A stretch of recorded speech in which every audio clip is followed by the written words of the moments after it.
नमस्कार मंडळी. तर आज मी वांग्याची ना अगदी कमीत कमी मसाल्यामध्ये मस्त अशी सुक्की भाजी बनवणार आहे. तर ही भाजी तुम्ही ना रात्रीच्या जेवणामध्ये सुद्धा बनवू शकतात किंवा वरण भात बनवला असेल तेव्हा सुद्धा तुम्ही ही भाजी झटपट अशी बनवू शकतात. तर आपण वेगवेगळ्या प्रकारच्या वांग्याच्या ना भाज्या बनवत असतो, पण अशा प्रकारे झटपट अशी भाजी करून पाहिलीत का? तर नक्कीच करून पहा.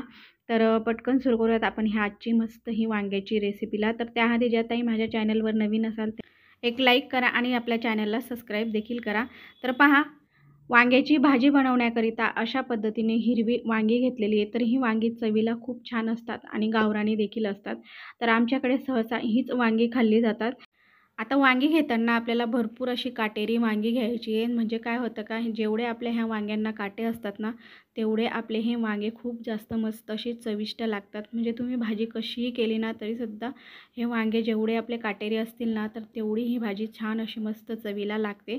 तर इथे मी जे काही काटे होते हे वांग्यांना जास्तीचं, तर ते मी काढून घेतलेले आहे. म्हणजे हे काटे ना खाताना आपल्याला तोंडाला टोचणार नाही. त्याच्यामुळं हे जेवढे वांग्यांना काटे असतील ना, तेवढे पूर्णपणे काढून घ्यायचे. तर हे बघा, अशा प्रकारे मी इथं एका वांग्याचे मी इथं 2 भाग केलेले आहेत. तर आपल्याला वांगे ना असे उभेच कट करून घ्यायचे आहेत. जर तुम्हाला अजून याचे ना बारीक असे तुकडे करून घ्यायचे असतील ना, तरीसुद्धा तुम्ही तशा प्रकारे वांगे इथं कट करू शकता. तर इथं मी एका वांग्याचे ना असे उभ्या 4 फोडी केलेल्या आहेत. तर पहा अशा प्रकारे, आणि सर्व काही वांगे ना मी अशाच पद्धतीने उभे असे कट करून घेणार आहे. तर ही वांग्याची भाजी आपण पाण्याचा वापर न करता अगदी सुक्की आणि मस्त अशी ना बिना पाण्याची भाजी बनवणार आहे. तर खूप छान चवीला लागते आणि वांगे हे ताजे असल्यामुळे ना पटकन देखील शिजले जातात. तर हे बघा, अशा पद्धतीने आपल्याला सगळे काही वांगे ना एकसारखे ना कट करून घ्यायचे आहेत. आता हे वांगे काळे पडू नयेत म्हणून याकरिता आहे ना इथे मी ना एक मोठ्या बाऊलमध्ये 1 चमचाभर मीठ टाकून घेतलेलं आहे आणि त्याच्यामध्ये लगेचच आपल्याला हे वांगे टाकून घ्यायचे आहेत. म्हणजे वांगे काळे पडणार नाहीत आणि मीठ टाकल्याने खूप छान मस्त आपल्या ह्या वांग्यांना आहे ना चवसुद्धा लागते. आता लगेचच आपण आहे ना भाजी करायला घेऊयात. तर त्याकरिता इथे मी ना 2 मोठ्या पळ्या ना तेल टाकून घेणार आहे. तर पहा, अगदी कमीत कमी तेलामध्ये मी ही ना मस्त वांग्याची ही झटपट अशी भाजी बनवणार आहे. तेलाचा सुद्धा जास्त वापर इथे मी करत नाही आहे.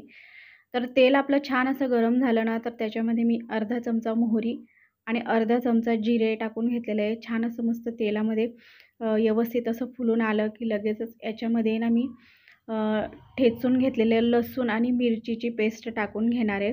तर पहा, जास्त बारीकसुद्धा ठेचलेली नाही, अगदी जाडसरच आपण इथं ही मिरचीची आणि लसूणची इथं मी पेस्ट टाकून घेणार आहे. तर इथं मिरची ही मी कच्चीच वापरलेली आहे.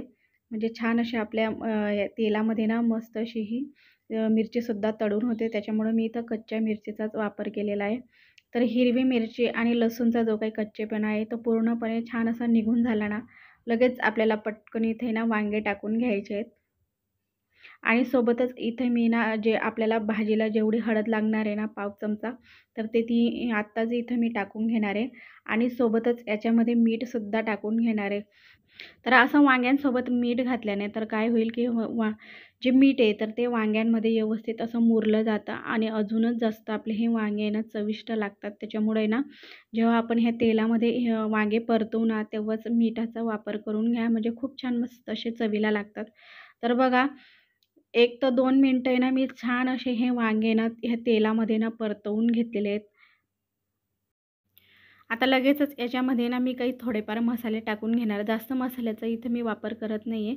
पण जे आपले रेग्युलर मसाले असतात ना, तर ते आपल्याला ह्या वांग्यांमध्ये टाकून घ्यायचं आहे. तर त्याच्यामध्ये मी घेतलेले अर्धा चमचा लाल चटणी. तर इथे हिरवी मिरचीचा सुद्धा वापर केलेला आहे. त्याच्यामुळे ना लाल चटणी मी इथं कमीच घालतेली आहे. आणि 1 चमचा धना पावडर आणि अर्धा चमचा गरम मसाला. तर हे तिघंही साहित्य आपल्याला म्हणजे मसाले व्यवस्थित असे ना ह्या वांग्यांमध्ये मिक्स करून घ्यायचे आहेत. तर पहा, अशा प्रकारे सगळ्या वांग्यांना सगळे काही मसाले व्यवस्थित असे लागून झालेले आहे आणि वाफेवर ही वांगी ना मी 5 ते 6 मिनिटासाठी छान असं कमी गॅसवर व्यवस्थित असे शिजवून घेतलेले आहेत. तर बघा, व्यवस्थित असे आपले वांगेसुद्धा शिजून झालेले आहेत आणि जो काही आपला मसाला आहे तो देखील ह्या वांग्यांमध्ये व्यवस्थित असं मुरून झालेला आहे. म्हणजे व्यवस्थित असा सगळ्या वांग्यांना लागला गेलेला आहे. तर अशा पद्धतीने पहा, व्यवस्थित असे आपले हे बिना पाण्याचे वांग्यांची भाजी आहे व्यवस्थित अशी शिजून झालेली आहे. तर वांग्यांमध्ये पाण्याचा वापर करायची अजिबात गरज लागत नाही, कारण की वांग्यांना एक स्वतःचं आपलं एक पाणी असतं, त्याच्यामध्येच हे वांगी ना व्यवस्थित असे शिजून होतात. आणि शिवाय ही वांगी आपण अगदी कवडी घेतलेली आहेत आणि ताजी ताजी असल्यामुळे ते शिजायला देखील पटकन अशी शिजून होतात. तर पहा, वरून मस्त हिरवीगार बारीक चिरून घेतलेली कोथिंबीर टाकून घेतलेली आहे, म्हणजे आपली इथं वांग्याची भाजी बनून तयार झालेली आहे. गॅस बंद करून घेते इथे मी आणि अगदी परफेक्ट अशी वांग्याची भाजी बनलेली आहे आणि चवीला तर एकच नंबर आपली ही वांग्याची भाजी बनवून झालेली आहे. नक्कीच करून पहा. तर नेहमीचे तेच वांग्याची भाजी खाऊन कंटाळा जर आला असेल तर हे वेगळ्या पद्धतीची झटपट अशी वांग्याची नक्कीच भाजी करून पहा. खूप छान मस्त अशी चविष्ट लागते.